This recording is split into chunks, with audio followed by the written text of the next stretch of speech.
জাতীয় কবি কাজী নজরুল ইসলামের নাতি বাবুল কাজী মারা গেছেন। ইন্না লিল্লাহি ওয়া ইন্না ইলাইহি রাজিউন। তার বয়স হয়েছিল ৫৯ বছর। ১৯ জানুয়ারি রবিবার বিকেল ৫:৩০টার দিকে জাতীয় বার্ন ও প্লাস্টিক সার্জারি ইনস্টিটিউটে চিকিৎসাধীন অবস্থায় শেষ নিঃশ্বাস ত্যাগ করেন তিনি। দর্শক, এই নিয়ে এখনকার টিবিএস নিউজ আপডেটস, সাথে আছে আমি রঞ্জু ইফতেখার। বার্ন ইনস্টিটিউটের আবাসিক সার্জন ডাক্তার শাওন বিন রহমান বিষয়টি নিশ্চিত করেছেন। বাবুল কাজীর বাবা আবৃত্তিকার কাজী সব্যসাচী আর মা উমা কাজী। ৩ ভাই বোনের মধ্যে সবার ছোট ছিলেন বাবুল কাজী। তার বড় 2 বোন হলেন খিলখিল কাজী ও মিষ্টি কাজী। স্বাধীনতার পর কাজী নজরুল ইসলামকে বাংলাদেশের নাগরিকত্ব দিয়ে দেশে নিয়ে আসা হলে পরিবারের সদস্যদের নিয়ে এপারে চলে আসেন কাজী সব্যসাচী। তার পরিবারের সদস্যরা সবাই বাংলাদেশের নাগরিক।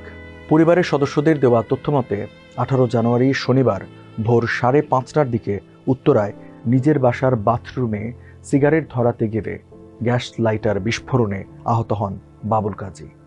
তার পুরো মাথা, মুখ ও শরীর দগ্ধ হয়।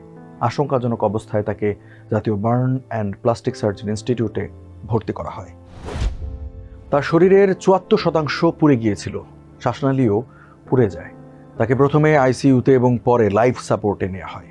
তিনি ভেন্টিলেশনে ছিলেন। রবিবার বিকেলে শেষ নিঃশ্বাস ত্যাগ করেন তিনি। দর্শক, এই ছিল এখনকার টিবিএস নিউজ আপডেটস। আরও সংবাদ ও বিশ্লেষণ জানতে টিবিএস এর সাথে থাকুন।